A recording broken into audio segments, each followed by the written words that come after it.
Google form बनाने के लिए सबसे पहले हम जीमेल पे ऐप्स पे जाएंगे। ऐप्स पे जाने के बाद यहाँ पर एक फॉर्म का ऑप्शन आएगा, वहाँ पर अपन को क्लिक करना है। अगर यहाँ पर आपको फॉर्म का ऑप्शन नहीं मिले तो व्यू मोर ऐप्स पे आप क्लिक करना पड़ता है। अब अपन जैसे ये फॉर्म खुलता है तो फिर अपन इसमें ब्लैंक वाले में जाएंगे, क्योंकि अपनों को नया बनाना है। तो इसके लिए अपन फॉर्म का पहले अपन नाम देंगे कि किस टाइप का अपन फॉर्म बना रहे हैं। जैसे मैं यहाँ पर नेशनल साइंस डे के ऊपर फॉर्म बना रहा हूँ, तो ये नेशनल साइंस डे फेस्टिवल करके इसके टाइटल का मैंने नाम दे दिया, तो इसका यह टाइटल हो जाएगा। अब इसके बाद जो मुझे डिस्क्रिप्शन लिखना है, तो डिस्क्रिप्शन लिखने के लिए मैं यहाँ से कॉपी कर दूँगा, क्योंकि जो आपको भी जो भी डिस्क्रिप्शन लिखना है वो यहाँ तो आप कॉपी कर सकते हो, यहाँ अपना खुद का भी डिस्क्रिप्शन लिख सकते हो। वो चाहे किसी भी संस्था, ऑर्गेनाइजेशन या किसी भी जगह का हो सकता है। इस तरह से आप उसके नाम को सेट कर सकते हो, बोल्ड कर सकते हो, अंडरलाइन कर सकते हो, इटैलिक, सारे फंक्शन उसमें दे दिए जाते हैं। गूगल फॉर्म किसी भी संस्था को अपन दूर से अगर मान लो किसी का फॉर्म भरवाना चाहते हैं या किसी का इंडिविजुअल फॉर्म भराने के बाद उसके सब डिटेल अपन को जानकारी अगर प्राप्त करनी है तो वो अपन इस फॉर्म के माध्यम से कर सकते हैं, जो एक तरह से डिजिटल फॉर्म होता है। फिर अपन इसको सेव करके सारी जानकारी ले सकते हैं। अब यहाँ पे अपन फर्स्ट कॉलम रखेंगे जिसमें नेम ऑफ, जो भी अगर मान लो मैं इस प्रोग्राम में पार्टिसिपेंट का नाम लिख रहा हूँ तो नेम ऑफ यहाँ पे मैं पार्टिसिपेंट कर दूँगा। तो यहाँ पर जो भी पार्टिसिपेंट है उसका नाम आ जाएगा, जो भी लिंक जिसको भी मिलेगा तो वो अपना नाम लिख सकता है। तो यहाँ पर हम और कुछ नहीं, ये अपन रिक्वायर्ड कर देंगे। रिक्वायर्ड करने से क्या होगा, और दूसरा लिखने के लिए यहाँ पर हम कॉपी कर देंगे।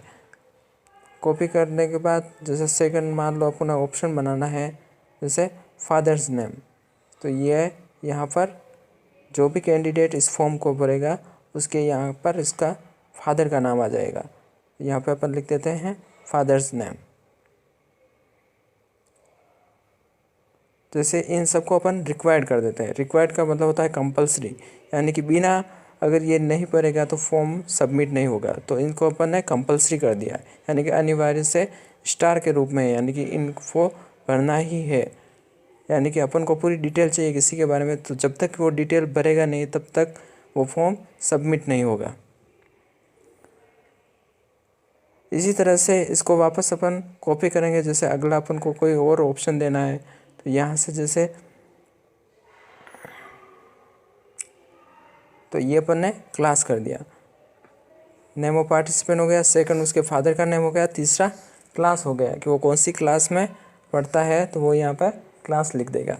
फिर अपन वापस इसको कॉपी करेंगे तो यहाँ पर जैसे डेट ऑफ बर्थ वाला ऑप्शन देना है तो वो अपन डेट ऑफ बर्थ वाला, और यहाँ से अपन इसको चेंज कर देंगे। जैसे इसमें डेट वाला जैसे कैलेंडर जैसा सिस्टम दे देंगे तो वो डायरेक्ट उसमें से चूज़ कर लेगा, तो वो फॉर्म भरते टाइम उसको लिखने की ज़रूरत नहीं पड़ेगी, या अलग अलग फॉर्मेट की नहीं, एक ही फॉर्मेट में सबका आंसर आ जाएगा। इस तरह से अगले ऑप्शन में अपन मेल आईडी का रख देते हैं। फिर उसके स्कूल, कॉलेज या इंस्टीट्यूशन जो भी है उसका नाम लिख देते हैं, जो भी पार्टिसिपेंट है उसका। ठीक है, यहाँ पे आ जाएगा स्कूल, कॉलेज, इंस्टीट्यूशन है। अपन इन सबको रिक्वायर्ड किया, यानी कि सबको कंपलसरी इसको पढ़ना ही है। इसी तरह से आगे अपन को और भी कोई ऑप्शन देना है तो वो भी अपन इस तरह से लिख देंगे।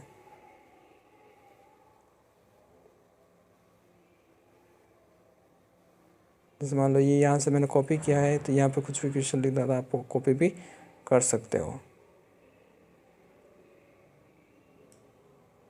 यहाँ पे मैंने लिखा चूज़ प्रोग्राम फॉर पार्टिसिपेंट, तो यहाँ पे हम मल्टीपल चॉइस वाला ऑप्शन भी दे सकते हैं। यानी कि वो मान लो किसी के इंडिविजुअल एक में ही करवाना है तो वो खाली एक को चूज़ कर सकता है। यहाँ पर मल्टीपल में 2-3 सेलेक्ट करने हैं तो भी अपन वहाँ से ऑप्शन डाल सकते हैं। तो इस तरह से मैं ऑप्शन ए बी जितने भी प्रोग्राम है उसकी मैं लिस्ट इसमें डाल दूँगा।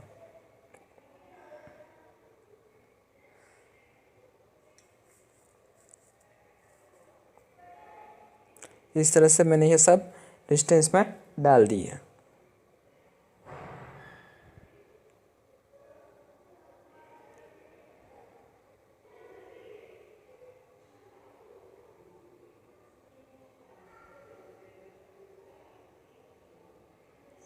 फिर जब अपन इसको सेंड करते हैं तो सेंड करने के लिए ये लिंक जिसके पास जाएगा तो उसके पास ये सारे ऑप्शन आ जाएंगे, वो अपन को फिल करके दे देगा। जैसे अपन इसको मेल के माध्यम से भी भेज सकते हैं, व्हाट्सएप के माध्यम से भेज सकते हैं, या किसी भी माध्यम से इसको अपन आगे भेज सकते हैं, ताकि जिनके पास भी ये लिंक जाए वो इसमें पार्टिसिपेट कर सकता है।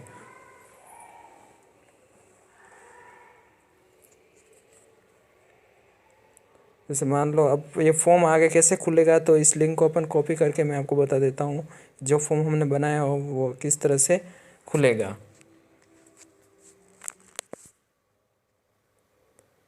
ये मैं कॉपी करके यहाँ पेस्ट कर देता हूँ, तो ये इस तरह से ये फॉर्म अपने पास कोई भी भरेगा तो वो फॉर्म इस तरह से खुलेगा। जो भी रिक्वायर, जैसे अपने कैलेंडर का इस तरह से डाला था तो वो डायरेक्ट और इसमें से चूज़ कर सकता है कि उसको किस में पार्टिसिपेट करना है, या फिर इसमें अपन मल्टीपल वाला भी कर सकते हैं। जैसे मान लो एक से कोई ज़्यादा प्रोग्राम में भी अगर चूज़ करना चाहता है तो भी कर सकता है। इसी तरह से अपन किसी भी तरह का अपन इसमें